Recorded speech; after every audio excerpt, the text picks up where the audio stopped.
সূরাতুল কদর নাজিল করে আল্লাহ পাক নবীকে সান্ত্বনা দিলেন, নবীকে সুসংবাদ জানিয়ে দিলেন, নবীকে খুশি করালেন। বললেন, নবী হে রাসূল, আপনার চিন্তার দরকার নাই, আপনার পেরেশানির কারণ নাই। বনি ইসরাইল যুগের মানুষেরা হাজার হাজার বছর, শত শত বছর তারা হায়াত পেয়ে যে ইবাদত করেছে, আমি আল্লাহ আপনার উম্মতকে আপনার ওপরে এমন একটি রাত নাজিল করলাম, এমন একটি গুরুত্বপূর্ণ রজনী দান করলাম, যেই এক রজনীর দাম হাজার মাসের চেয়েও উত্তম। সুবহানাল্লাহ।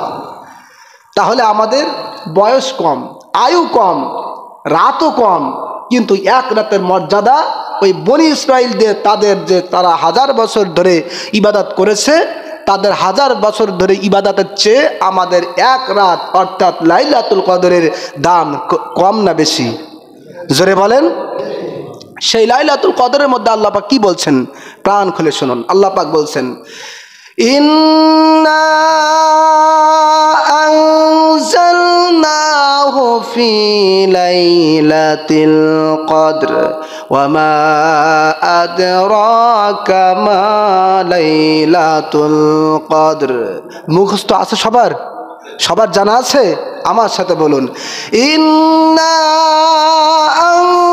আনজালনাহু ফি লাইলাতিল কদর ওয়া মা আদরাকা মা লাইলাতুল কদর লাইলাতুল কদরি খায়রুম মিন আলফি শাহর তানাজ্জালুল মালাইকাতু ওয়ার রূহু ফিহা বিইজনি রাব্বিহিম মিন কুল্লি আমর সালামুন হিয়া হাত্তা মাতলাইল ফজর। আল্লাহু আকবার।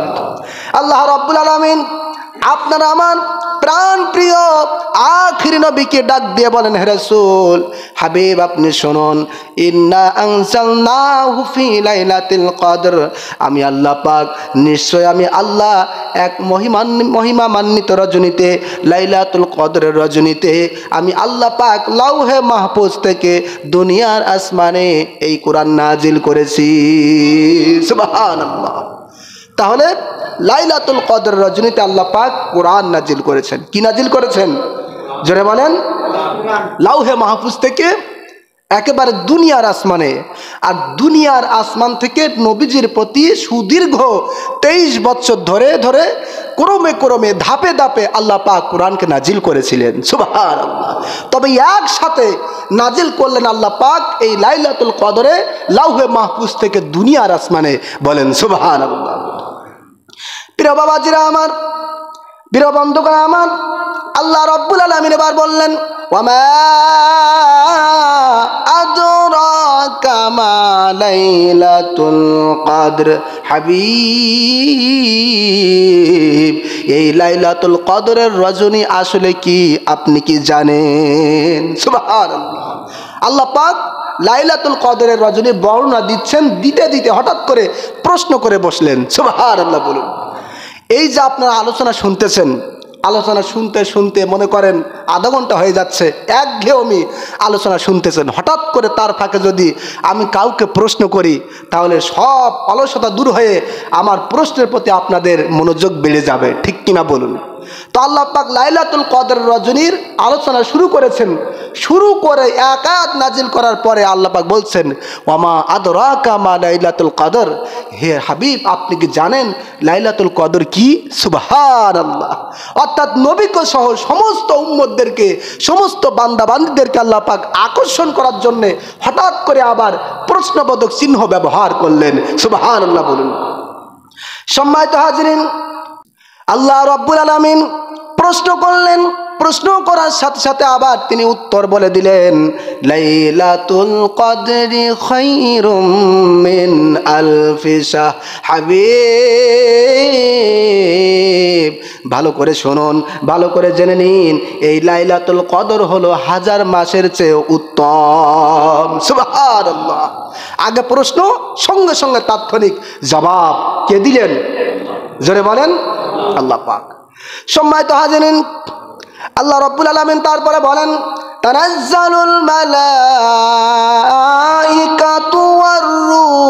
ফিহা বিইজনি রাব্বিহিম মিন কুল্লি আমর। আল্লাহ রাব্বুল আলামিন বলেন, এই রজনী যখন শুরু হয়ে যায়, এই মহিমান্বিত রজনী লাইলাতুল কদরের রজনী যখন চলে আসে, সঙ্গে সঙ্গে আল্লাহ পাকের নির্দেশ ক্রমে, কার নির্দেশ ক্রমে?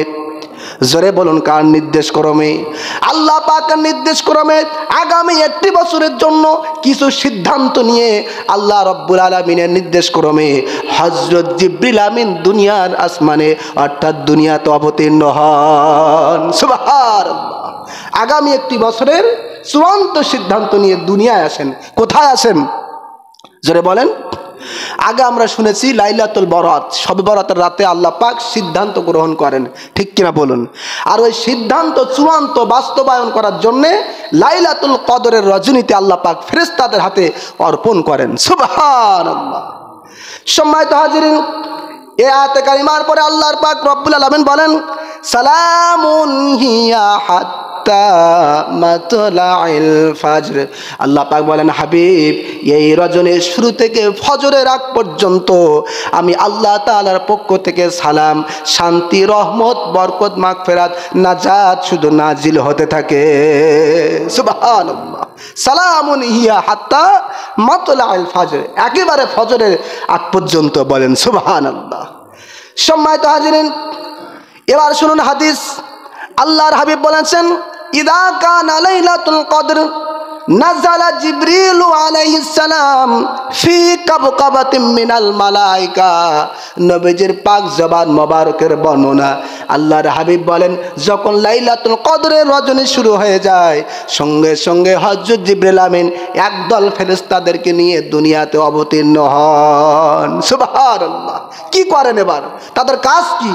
নবীজি বলছেন, দুনিয়াতে এসে দেখেন ওই রাতে যারা দাঁড়িয়ে দাঁড়িয়ে বসে বসে আল্লাহর জিকির করতেছে, ইবাদত বন্দেগি করতেছে, কোরআন তেলাওয়াত, তাসবিহ তাহলিল পড়তেছে, ওই ফেরেশতারা হযরত জিবরিল আমিন সহ একদল ফেরেশতারা ওই ব্যক্তিদের জন্য দোয়া করতে থাকেন। সুবহানাল্লাহ। কাদের জন্য দোয়া করতে থাকেন? যারা ইবাদত করেন। সুবহানাল্লাহ বলুন। সম্মানিত হাজিরিন, ভালো করে বুঝুন, যেই রাতে হযরত জিবরিল আমিন সহ একদল ফেরেশতা ইবাদত বন্দেগীর জন্য দোয়া করতে থাকেন, আল্লাহ পাকের কাছে ক্ষমা চাইতে থাকেন, বলতে থাকেন, আল্লাহ, এই ব্যক্তি গুনাহগার, অন্যায় অপরাধ করে ফেলেছে, লাইলাতুল কদরের রজনীতে ইবাদত করতেছে, কাজে তাকে ক্ষমা করে দাও, মাফ করে দাও, জাহান্নাম থেকে মুক্ত করে জান্নাতের বাসিন্দা করে দাও। সুবহানাল্লাহ। এই দুয়ার মর্যাদা কম না বেশি? জোরে বলেন। তাহলে যে রাত্রে আল্লাহ পাক রহমত নাজিল করেন, কোরআন থেকে পেয়েছি, ঠিক কি না?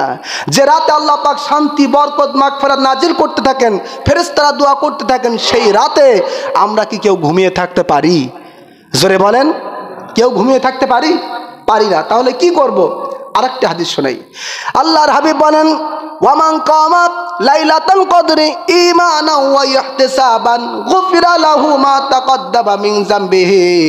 নবীজি আমার বলেন, যে ব্যক্তি পূর্ণ বিশ্বাসের সাথে এবং সওয়াবের আশায় লাইলাতুল কদরের রজনীতে রাত্রে জেগে জেগে ইবাদত বন্দেগী করে, আমি নবীজি কথা দিলাম, ওয়াদা দিলাম, আল্লাহ রাব্বুল আলামিন তার বিগত জীবনের সমস্ত সগীরা গুনাহগুলো মাফ করে দিবেন। সুবহানাল্লাহ। কত মর্যাদা, কত দাম এই রাতের। বলেন সুবহানাল্লাহ। এজন্য এ রাত যখন আসবে তখন আমরা ইবাদত করব। কার জন্যে? জোরে বলেন।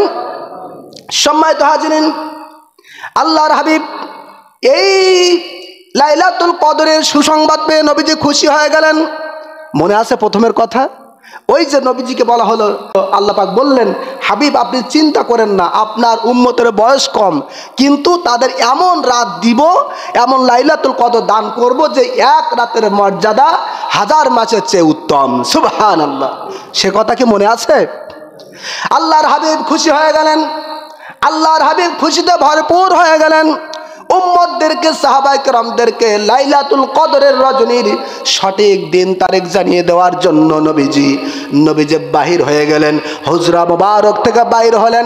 বাহির হওয়ার পরে আল্লাহর হাবিব লক্ষ্য করলেন 2 জন সাহাবী তর্কে এবং বিতর্কে লিপ্ত হয়েছে। আল্লাহু আকবার। কয়জন সাহাবী? জোরে বলেন, কথা বলেন। 2 জন সাহাবী তর্ক বিতর্কের মধ্যে লিপ্ত হয়েছে। নবীজি বললেন, সাহাবীরা, এই একটু আগেই আল্লাহ পাক আমি নবীজিকে লাইলাতুল কদরের রাত কোন তারিখে নির্দিষ্ট করে বলে দিয়েছিলেন।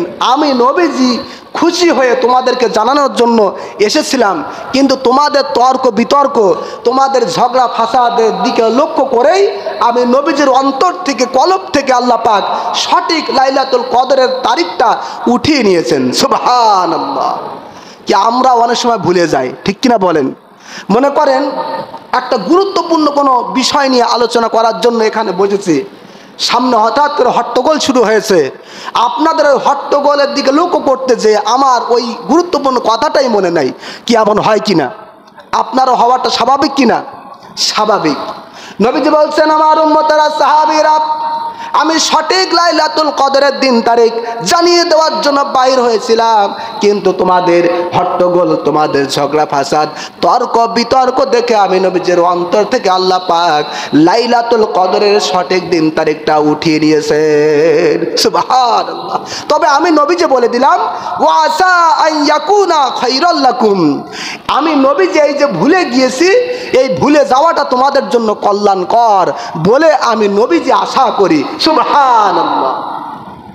তার কারণ নবীজি যদি নির্দিষ্ট করে দিতেন যে এই রাতে লাইলাতুল কদর, তাহলে আমরা সব বাদ দিয়ে শুধুমাত্র ওই রাতে ইবাদত করতে বসতাম, ঠিক কিনা বলেন?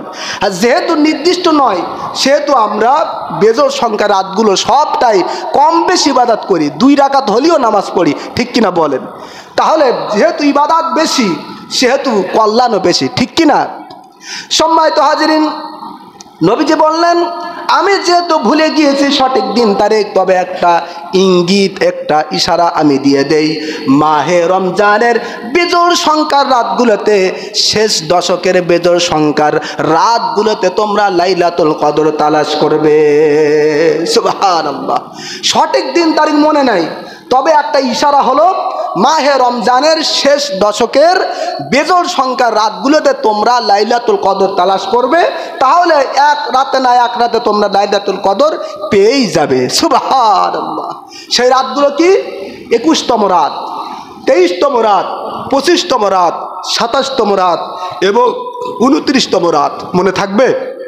এটা খুবই কমন বিষয়, আমাদের প্রতি বছর মনে থাকে, আমরা করিও। সম্মানিত হাজিরিন, তবে 27-এর যে রাত, এটা আমরা উদযাপন করে থাকি, এটা কিন্তু আলেম ওলামা যারা মুফাসসিরিন, মুহাদ্দিসিন, তাদের একটা মতামত, বিভিন্ন আয়াত এবং হাদিসকে সামনে নিয়ে, যে এই 27তম রজনীতে লাইলাতুল কদর হতে পারে, হবে, এটা কেউ বলে নাই। বুঝতে পেরেছেন? এর জন্য আমরা 21, 23, 25, 27, 29 সব রাতে আমরা ইবাদত করব। পারবো তো ইনশাল্লাহ? সম্মানিত হাজিরিন, হযরত আয়েশা সিদ্দিকা রাদিয়াল্লাহু তাআলা আনহা বলেন, ইয়া রাসূলুল্লাহ, ইয়া হাবিবাল্লাহ, এই এক রাতের মর্যাদা 1000 মাসের চেয়ে উত্তম। নবীজি, আমি আয়েশা যদি লাইলাতুল কদর পেয়ে যাই, তাহলে আমি আল্লাহ তাআলার কাছে কি দোয়া করব একটু বলে দেন। সুবহানাল্লাহ। বেজোড় যে কোনো সংখ্যায় আমি ইবাদত করব, আল্লাহ তাআলার কাছে আমি চাইবো, তো কি বলে চাইবো একটু বলে দেন। সুবহানাল্লাহ। নবীজি বললেন, আয়েশা, লাইলাতুল কদর যখন ইবাদত বন্দি করবে, আল্লাহ তাআলার কাছে নির্দিষ্ট একটি দোয়া করবে, নির্দিষ্ট একটি দোয়া চাইবে। আল্লাহুম্মা ইন্নাকা আফুউন তুহিব্বুল আফওয়া ফাআফু আন্নি। তুমি বলবে আয়েশা, আল্লাহুম্মা ইন্নাকা আফুউন, হে আল্লাহ, হে আমার মালিক প্রভু, আপনি ক্ষমাশীল, আপনি ক্ষমা করাকে পছন্দ করেন, সুতরাং আপনি আমাকে ক্ষমা করে দিন। সুবহানাল্লাহ। নবীজির শেখানো পদ্ধতি দোয়া, এছাড়াও আমরা মন করে আরো বিভিন্ন দোয়া করব, তবে দোয়ার মধ্যে এই দোয়াটা অবশ্যই রাখবো। পারবো তো ইনশাল্লাহ? কি দোয়া বললাম? আল্লাহুম্মা ইন্নাকা আফুউন তুহিব্বুল আফওয়া ফাআফু আন্নি। কি আমার সাথে একটু মুখ নেড়ে নেড়ে বলতে পারবেন সবাই? সবাই পারবেন? এখন আমরা শিখবো, জানবো, বাড়িতে যে আমাদের মা বোনদেরকে আমরা শিখাবো। পারবো তো ইনশাল্লাহ? সবাই বলুন, আল্লাহুম্মা ইন্নাকা আফুউন তুহিব্বুল আফওয়া ফাআফু আন্নি। আবার বলুন, আল্লাহুম্মা ইন্নাকা আফুউন তুহিব্বুল আফওয়া ফাআফু আন্নি। আবার বলুন আল্লাহুম্মা ইন্নাকা আফুউন তুহিব্বুল আফওয়া ফাআফু আন্নি। তিনবার বললাম কেন? নবীজি প্রায় কোনো কথা বলতে যে সাহাবায়ে কেরামদেরকে এক কথা তিনবার ধরে বলতেন। সুবহানাল্লাহ। এজন্য তিনবার বলাটা নবীজির একটা সুন্নাত। সুবহানাল্লাহ বলেন। সম্মানিত হাজিরিন, এই লাইলাতুল কদরের রজনীতে আমরা ইবাদত করব এবং ইবাদতের পরিবেশ আমরা কায়েম করব। পারবো তো ইনশাল্লাহ? ইবাদত নিজে করব, অপরে যেন করতে পারে সেই পরিবেশটাও আমরা কায়েম করব। যেহেতু প্রত্যেক বছর আমরা 27তম রজনীতে আমরা মসজিদে মসজিদে ইবাদতের ব্যবস্থা করে থাকি, ঠিক কিনা বলুন? এবছরও আপনার আমার সহযোগিতায়, আপনার আমার চেষ্টা প্রচেষ্টায় মানুষ ইবাদত বন্দী করুক, সারা রাত্র ধরে ধরে মসজিদে ইবাদত করুক, এটা আমরা সবাই চাই। জোরে বলেন চাই। আল্লাহ পাক যেন কবুল করেন, বলেন আল্লাহুম্মা আমিন।